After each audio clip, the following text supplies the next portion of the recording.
Akalar top-tozadan X2 dan topib qo'ydim. 1.6 motorda.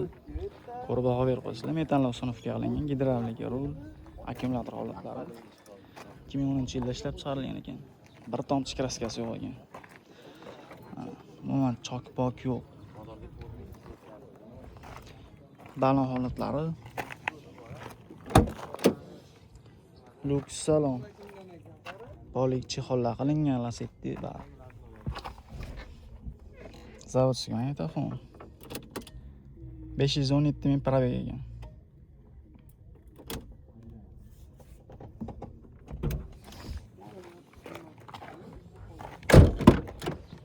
Arqa holatlari.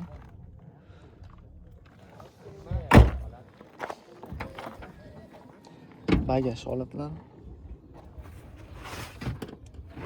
Akalar pechat.